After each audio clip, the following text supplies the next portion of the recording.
যদি 50-এর বেশি হয়ে থাকে আজকের ভিডিওটি আপনার জন্য, কারণ আজকে কিছু গুরুত্বপূর্ণ কথা বলবো যেগুলো শুনলে আপনারই উপকার হবে।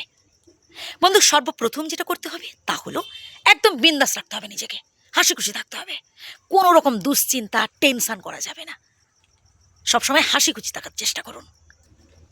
কে আপনার সাথে খারাপ ব্যবহার করেছে, কে আপনাকে ছেড়ে চলে গেছে, এসব একদম ভাববেন না। বর্তমানে নিজেকে কি করে সুখে রাখা যায়, কি করে আনন্দে রাখা যায়, এই চেষ্টা করুন। আপনার যে কাজটা করতে ভালো লাগে আপনি সেটাই করুন। আপনার গান শুনতে ভালো লাগে আপনি গান শুনুন, আপনার খেলা দেখতে ভালো লাগে খেলা দেখুন, খবরের কাগজ পড়তে ভালো লাগে খবরের কাগজ পড়ুন, খবর শুনুন। আপনার যেটা ভালো লাগে আপনি সেটাই করুন। কখনো মনে মনে ভাববেন না যে আপনার বয়স হয়ে গেছে, এটা ভাববেন না। সে আপনি 70-80 বছর বয়সেও ইয়াং থাকতে পারবেন যদি মনটা আপনার স্ট্রং থাকে। আর যদি আপনি মন থেকে উইক থাকেন, সব কিছুকে ভয় পান, পরিস্থিতির মুখোমুখি হতে ভয় পান, সে তাহলে আপনি ওই 17, 18, 19 বছর বয়সেও বৃদ্ধ হয়ে যেতে পারবেন। কারণ কারণ আপনি মন থেকে দুর্বল। তাই মনটাকে বলবো বন্ধু, স্ট্রং রাখার চেষ্টা করুন। এর পরের পয়েন্টটা তো আরও গুরুত্বপূর্ণ, সেটা হচ্ছে আপনি হয়তো আপনার পরিবারের জন্য অনেক কিছু করেছেন, অনেক ত্যাগ করেছেন, আশেপাশের মানুষজন, বন্ধু বান্ধব, এদের জন্য আপনি অনেক অনেক কিছু করেছেন, কিন্তু আজ আপনি তাদের থেকে যতটুকুন পাচ্ছেন খুবই সামান্য। এতে কিন্তু অখুশি হলে চলবে না, এতে কষ্ট পেলেও চলবে না, এতেই আপনাকে খুশি থাকতে হবে।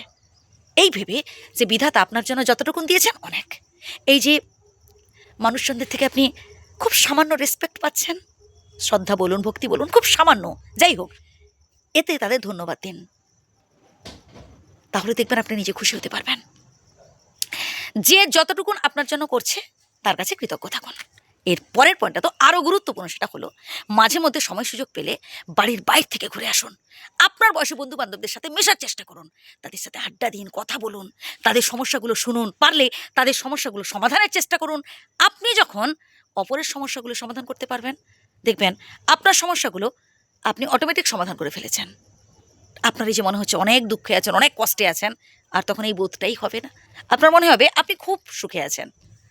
এর পরের পয়েন্টটা আরও গুরুত্বপূর্ণ, সেটা হলো অতিরিক্ত ভালোবেসে ফেলে কিংবা আবেগের বশে আপনার অর্জিত টাকা পয়সা, বাড়ি গাড়ি যা কিছু আছে অন্য কারোর নামে সবটাই লিখে দেবেন, এমনটা কিন্তু করবেন না, তাহলে ভুল করবেন।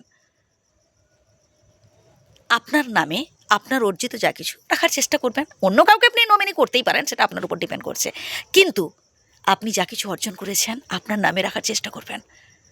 বন্ধু, এটা আমার মনে হয়েছে যেটা করলে হয়তো ভালো হবে। এবার আপনি কি করবেন না করবেন সেটা আপনার উপর ডিপেন্ড করছে।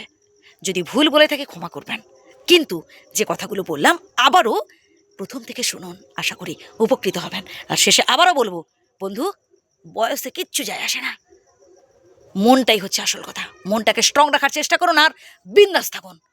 ভালো থাকবেন।